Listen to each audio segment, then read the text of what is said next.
சைரா, என் உயிரின் உயிரானவர்களே, ஒரு உண்மையான விஷயத்தை நீங்கள் புரிஞ்சுக்கோங்க. கடவுள் உங்கள் மேலே வச்சிருக்கக்கூடிய அன்பு உங்கள் பெற்றோர்கள் வச்சிருக்கக்கூடிய அன்பை விட பெரிது. கடவுள் உங்கள் மேலே அன்பையும் கருணையும் இரக்கத்தோடும் இன்று முதல் இருக்கிறார். இந்த நிமிஷம் வரைக்கும் இருக்கிறார். இன்று முதல்ல, இன்றிலேருந்து இல்லை, இந்த நிமிஷம் வரைக்கும் இருக்கிறார்.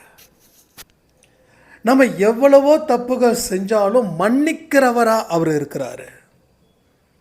தண்டனை கொடுக்கிறவரா அவர் இல்லை, மன்னிக்கிறவரா இருக்காரு. எப்படியாவது தன்னோட குழந்தைங்க நல்ல இடத்துக்கு வரமாட்டாங்களான்னு நினச்சி ஏங்கக்கூடியதில் அவரும் ஒருவர். நம்ம பெற்றோர்கள் ஏங்குறாங்கல்ல, அதே போல் கடவுளும் ஏங்குறாரு, கடவுளும் விரும்புகிறார்.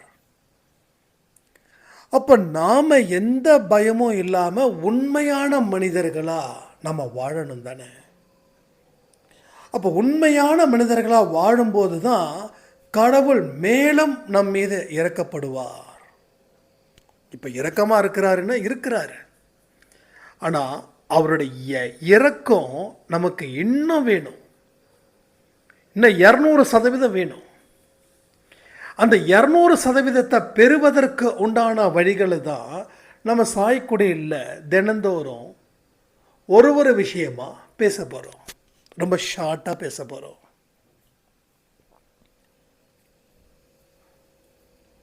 அப்போது உங்கள் மேலே அவர் இரக்கமாக இருக்கணும்னா நீங்கள் மற்ற உயிர்கள் இடத்திலும் இரக்கமாக இருங்கள். அப்போ தான் அவர் உங்கள் மேலே இரக்கமாக இருப்பார்.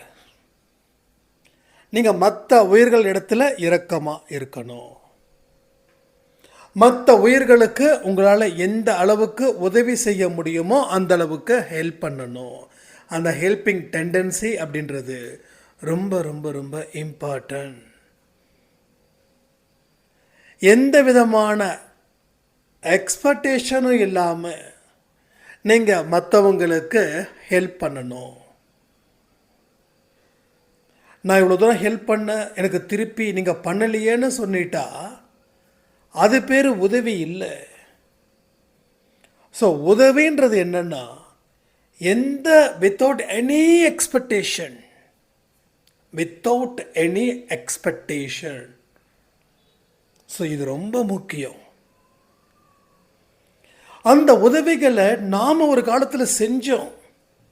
எப்போ? சின்ன குழந்தைகளை செஞ்சோம். அப்போ நமக்கு தெரியுமா பக்கத்தில் இருக்கிற நண்பன் நமக்கு நாளைக்கு உதவி செய்வான் அப்படின்னு. ஆனால் அது போக போக வயது ஆக ஆக அறிவு வளரும்னு பார்த்தா புத்தி வேற மாதிரி போயிடுச்சு. அப்போ நாம் முன்னொரு காலத்தில் இருந்தோம், உதவிகள் செஞ்சோம், எந்த எதிர்பார்ப்பும் இல்லாமல். அப்போது அதே மனசு நமக்கு இப்பயும் இருக்குது, இல்லாமல் இல்லை.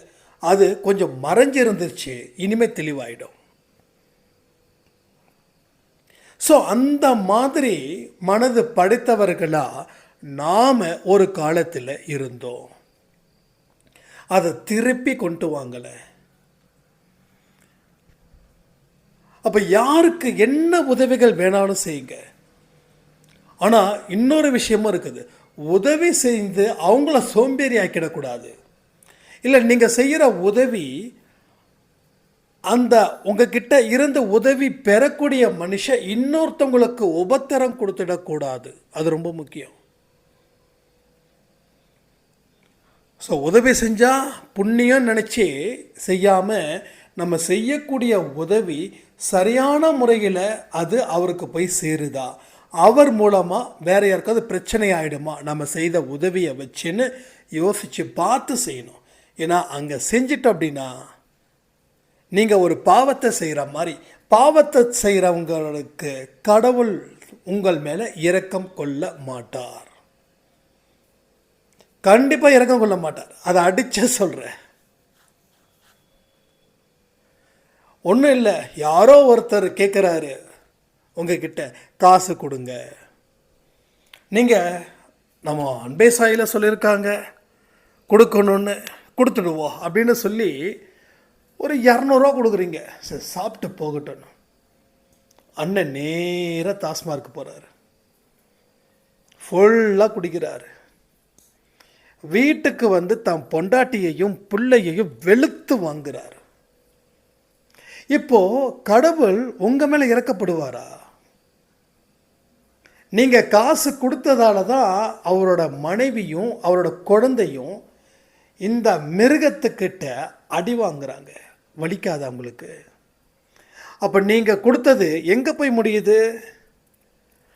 அந்த மனுஷன் பாவம் செய்வதற்கு போய் முடியுது. அந்த பாவம் உங்களை வந்து சேரும். உதவி பண்ணுறதுக்கு பயமாக இருக்குல்ல? உண்மை, 100% உண்மை. அப்போது யாருக்கு காசுக்கு உதவி செய்யணும், யாருக்கு பொருளுக்கு உதவி செய்யணுன்ற விஷயம் உங்களுக்கு இருக்கணும். அப்படி இருந்தால் உதவி பண்ணுங்க. ஒருத்தர் மேலே உங்களுக்கு சந்தேகம் வருது, இவருக்கு நம்ம உதவி செஞ்சால் இது இன்னும் சில பேருக்கு உபத்திரத்தை கொடுப்பாருன்னா உதவி செய்ய வேண்டாம். உங்கள் மனசில் என்ன வருதோ அதை ஃபாலோ பண்ணுங்க. இல்லை இவர் அதெல்லாம் செய்ய மாட்டார் அப்படின்னா கொடுங்க. இல்லை செய்வார் அப்படின்னு தோணுச்சுன்னா அவருக்கு வந்து சாப்பாடாக வாங்கி கொடுங்க, இல்லை ஃப்ரூட்ஸ் வாங்கி கொடுங்க, இல்லை பேக்கரியில் போய்ட்டு சுட சுட பப்ஸோ இல்லை டீயோ வாங்கி கொடுங்க. இல்லை அவர் எவ்வளோ சாப்பிட்றாரோ அவருக்கு உண்டான பேமெண்ட் பண்ணிவிடுங்க. ரைட்? இது தப்பு இல்லை. ஏன்னா ஒரு பசித்தவனுக்கு சாப்பாடு போட்ட ஒரு புண்ணியம் உங்களை வந்து சேரும். அப்போது அந்த மாதிரி உதவிகள் செய்யும்போது கடவுள் உங்கள் மேலே 200 மடங்கு இறக்கப்படுகிறார். ஏன் இறக்கப்படணும் கடவுள் என் மேலே? இந்த கேள்வி வரணும்ல. ஏன் என் மேலே கடவுள் இறக்கப்படணும்? அப்போ தான் என்னுடைய பாவத்தில் இருந்தும் அவர் என் மீது இறக்கப்பட்டு அந்த தண்டனையை அவர் குறைச்சிடுவார். அதுக்கு தான் கடவுள் நம்ம மேலே இறக்கப்படணுன்றது. யாராவது சொல்ல முடியுமா? கடவுளே என் மேலே இரக்கமாக இருக்காதீங்கன்னு சொல்ல முடியுமா? என் மேலே இரக்கமாக இருங்க. என் மேலே இரக்கமாக இருக்கிற மாதிரி நான் நடந்துக்கணும். முதல்ல சொன்னால் மட்டும் பத்தாது. கடவுளே என் மேலே இரக்கமாக இருன்னு நீ சக மனுஷனுக்கும் இரக்கத்தை கொடுக்காம நீ ஒரு ஹிட்லர் மாதிரி நடந்துக்கிட்டா கடவுள் மேலே இரக்கம் இருக்காது. நீ எப்படி ஹிட்லர் மாதிரி நடந்துக்கிறியோ அதே போல கடவுள் உன் மீதும் ஹிட்லர் மாதிரி நடந்துப்பாரு. புரியுதா? அதனால தான் சொல்கிறேன், ரொம்ப தெளிவான மனநிலையோட நீங்கள் உதவிகள் செய்யணும். அந்த உதவிகள் செய்யும்போது கடவுள் உங்கள் மீது இரக்கம் கொள்வார். இதை நல்லா டீப்பாக புரிஞ்சு வச்சுக்கோங்க. ஸோ இது மாதிரி தான் சாய் குடியில் ஒவ்வொரு நாளும் நம்ம பேச போகிறோம். எல்லா விஷயமும் உங்களுக்கானது. எல்லா தேடுதல்களும் உங்களுக்கு நன்மையை கொடுக்கட்டும்னு நான் கடவுள்கிட்ட பிரார்த்திக்கிறேன்.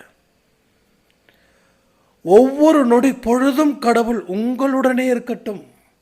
உங்களுடனே இருக்கிற மாதிரி நீங்கள் உங்கள் செய்கைகளை உறுதிப்படுத்துங்க. இந்த மாதிரி செயல்கள் செஞ்சால் கடவுள் என் மீது இரக்கமாக இருப்பாருன்னு நீங்கள் நம்பி சில விஷயங்களை செஞ்சுக்கிட்டீங்கன்னா உங்கள் கர்ம பலன்கள் கூட குறையும், பாவங்கள் குறையும். பாவம் குறைஞ்சிருச்சுனாவே எல்லாமே குறைஞ்சிடும். எதெல்லாம் நமக்கு தேவையோ அது எல்லாமே கிடைக்காம இருக்கிறதுக்கு காரணம் இந்த பாவத்தின் செய்வதன் மூலமாக தான் கிடைக்காம இருக்குது. ஸோ அதை நாம் சரி பண்ணுவோம். வாழ்க்கையை சூப்பராக செம்மையாக நம்ம அனுபவிப்போம். நல்ல விஷயத்துக்காக பிறந்த நாம் நல்லதை மட்டும் செய்வதற்கு தான் நமக்கு முழு சுதந்திரமும் இருக்குது. அதை எண்ணி பார்த்து மற்ற மனிதர்கள் மேலே இரக்கமாக இருங்கள். அப்பொழுது தான் கடவுள் உங்கள் மீது இரக்கம் கொள்ளுவார். இதை மனசில் வச்சு நீங்கள் வாடணும்னு சொல்லி இந்த ஆடியோவை நான் முடிக்கிறேன். ஜெய் சாய்ராம்.